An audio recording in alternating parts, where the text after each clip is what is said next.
ज्यांच्या नावानेच भ्रष्टाचारी आणि नियम मोडणाऱ्यांचे हे धाबेदण आणतात, ज्यांच्या कडक आणि शिस्तप्रिय कार्यपद्धतीची ओळख सर्वत्र आहे, त्या IAS अधिकारी तुकाराम मुंढे यांनी 25 मे 2026 ला अन्न आणि औषध प्रशासन म्हणजेच FDAच्या आयुक्तपदाची सूत्र आपल्या हाती घेतली। 1.5 महिन्यांपूर्वी तुकाराम मुंढे यांची दिव्यांग विभागातून राज्याच्या आपत्ती व्यवस्थापन, पुनर्वसन आणि मदत कार्य विभागात बदली करण्यात आली होती। त्यानंतर पुन्हा एकदा त्यांची अन्न आणि औषध प्रशासन खात्यात आयुक्त म्हणून बदली करण्यात आली आहे। आपल्या कामाच्या धडाडीमुळे चर्चेत असलेले आणि सातत्यानं बदलीचा त्रास सहन करणाऱ्या तुकाराम मुंढे यांच्या 21 वर्षाच्या कारकिर्दीतली ही 25वी बदली आहे। लाचखोरी आणि इतर भ्रष्ट कामामुळे चर्चेत आलेल्या अन्न आणि औषध प्रशासनात त्यांना आयुक्त म्हणून नेमण्यात आलं आणि पदभार स्वीकारून अवघे 3 दिवस झाले नाहीत, तोच मुंढे थेट ॲक्शन मोडवर आलेत।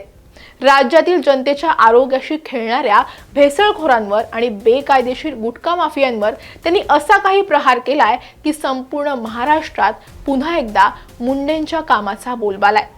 तुकाराम मुंढेंनी अवघ्या 72 तासात काय केलं, किती धाडी पडल्या आणि किती जण गजाड केले, जाणून घेऊयात ह्या व्हिडिओमध्ये। नमस्कार, मी कोमल आचरेकर आणि तुम्ही पाहत आहात महाराष्ट्र टाइम्स ऑनलाईन।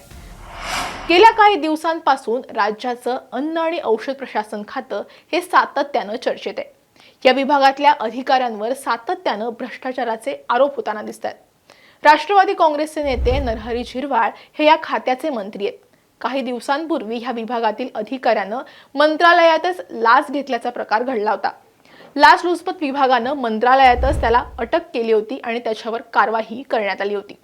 अन्न आणि औषध प्रशासन खात्यावर सत्ताधारी भाजपचे आमदारही नाराज असल्याचं बोललं जातं। अनेकदा तक्रारी करून सुद्धा या विभागाकडून कोणतीही कारवाई केली जात नाही, असा तक्रारींचा सूरही गेल्या काही वेळच्या अधिवेशनामध्ये मांडण्यात आला होता। त्याच वेळी या विभागातील अनेक अधिकाऱ्यांच्या भ्रष्ट कारभार मात्र सुरूच असल्याच्या दबक्या आवाजात चर्चा होत्या आणि त्यातच अन्न आणि औषध प्रशासन खात्याच्या आयुक्त पदाची धुरा तुकाराम मुंढे यांच्या खांद्यावर आता आली आहे। जनतेच्या आरोग्याशी खेळ खपवून घेतला जाणार नाही, तातडीनं धाडी टाका। तुकाराम मुंढे यांनी आयुक्त पदाची खुर्ची सांभाळताच सर्वात आधी सर्व विभागातील अन्न सुरक्षा अधिकाऱ्यांची तातडीची बैठक घेतली आणि स्पष्ट शब्दात हे त्यांनी निर्देश दिलेत। आयुक्तांचा आदेश सुटताच संपूर्ण यंत्रणा कमालीची तत्पर झाली आहे। मुंबई, कोकण, पुणे, नाशिक, अमरावती, नागपूर आणि छत्रपती संभाजीनगर या सर्वच विभागांमध्ये एकाच वेळी धडक मोहीम सुरू झाली। याचे परिणाम काय झाले तर 3 दिवसात धडक मोहिमेदरम्यान राज्यभरातून एकूण 53 आस्थापनांवर छापे टाकण्यात आले। 33 भेसळखोर आणि गुटखा विक्रेत्यांना थेट अटक करण्यात आली। 25 FIR दाखल करण्यात आल्या। 27 बेकायदेशीर दुकानं, कारखाने हे तात्काळ सील करण्यात आले। 5 प्रतिबंधित माल वाहून नेणारी वाहनही ताब्यात घेण्यात आली। एकूण 20,57,296 रुपयांचा बेकायदेशीर मुद्देमाल जप्त करण्यात आला। यात सर्वात मोठी आणि कडक कारवाई कुठे झाली असेल तर ती देशाची आर्थिक राजधानी असणाऱ्या मुंबईमध्ये। मुंबई विभागात FDAच्या पथकानं 19 वेगवेगळ्या ठिकाणांची झाडाझडती घेतली। कायदा मोडणाऱ्या या सर्वच्या सर्व 19 आस्थापनांना तातडीनं सील ठोकण्यात आलं। इतकंच नाही तर या नियमांचं उल्लंघन करणाऱ्या 19 जणांना पोलिसांनी जागेवरच अटक केली आहे। प्रतिबंधित गुटखा, सुगंधित तंबाखू आणि ग्राहकांची दिशाभूल करणारे पॅकिंग यावर प्रशासनानं हा सर्वात मोठा प्रहार केलाय।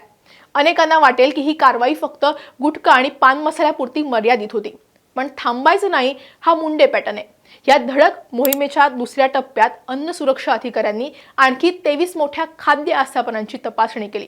तुमच्या आमच्या रोजच्या जगण्याशी संबंधित असलेल्या वस्तू जसं की पॅकबंद पिण्याचं पाणी, दूध, नूडल्स, कार्बोनेटेड ड्रिंक्स, खाद्यतेल, मिठाई, फरसाण, आईस्क्रीम, खवा, पनीर, तूप, बेसन, बेकरी प्रोडक्ट्स या सर्वांची शुद्धता तपासण्यात आली।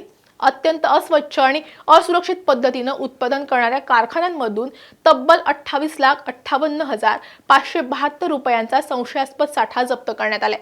हे सगळे नमुने आता लॅब टेस्टिंगसाठीही पाठवण्यात आले आणि अहवाल येताच संबंधित ब्रँडवर मोठी कारवाई सुद्धा निश्चित आहे। पण ही लढाई फक्त प्रशासनाची नाहीये, यात जनतेचा सहभाग तितकाच महत्त्वाचा आहे हे आयुक्त तुकाराम मुंढे नीट ओळखतात आणि म्हणूनच प्रशासनानं सोशल मीडियाचा, विशेषतः इंस्टाग्रामचा प्रभावी वापर सुरू केलाय। इंस्टाग्रामवरून करण्यात आलेल्या एका विशेष आवाहनात प्रशासनानं थेट नागरिकांना साथ घातली आहे। तुमच्या आसपास कुठेही भेसळयुक्त अन्न तयार होत असेल, बेकायदेशीर गुटख्याची विक्री सुरू असेल किंवा हॉटेल्स आणि कारखान्यांमध्ये अस्वच्छता असेल तर नागरिक आता थेट इंस्टाग्रामच्या माध्यमातून तक्रारही दाखल करू शकतात।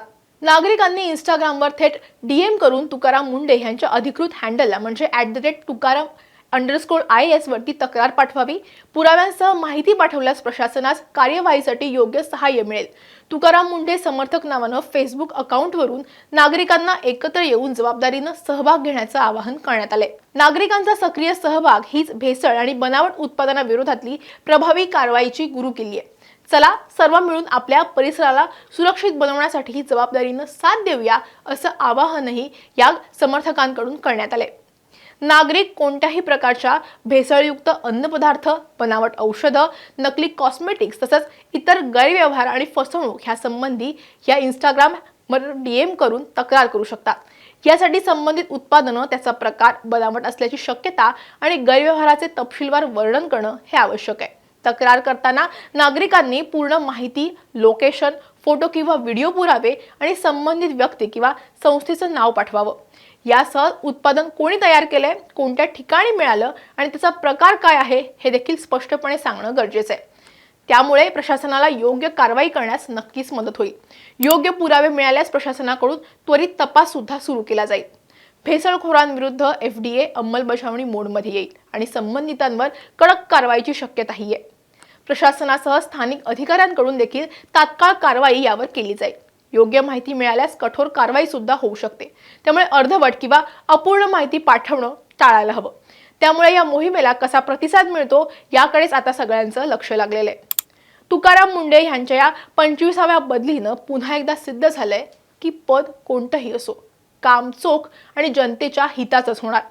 FDA आयुक्तपदाचा कार्यभार हाती घेताच त्यांनी भ्रष्ट कारभाराला आणि भेसळखोरांना दिलेला हा इशारा केवळ सुरुवात आहे। येणाऱ्या दिवसात संपूर्ण महाराष्ट्रात ही मोहीम अधिक तीव्र होणार आहे। जर तुम्हीही कुठे भेसळ पाहत असाल तर जागरूक नागरिकपणा आणि प्रशासनाला कळवा। तुम्हाला तुकाराम मुंढे यांच्या या धडक कारवाईविषयी काय वाटतं ते आम्हाला कमेंटमध्ये नक्की सांगा। व्हिडिओ आवडला असेल तर लाईक आणि शेअर करायला विसरू नका। असेच व्हिडिओ पाहण्यासाठी महाराष्ट्र टाइम्सचं YouTube चॅनल सबस्क्राईब करा। आम्हाला Facebook आणि Instaवरती फॉलो करा। हा व्हिडिओ तुम्ही शेवटपर्यंत पाहिला त्यासाठी धन्यवाद।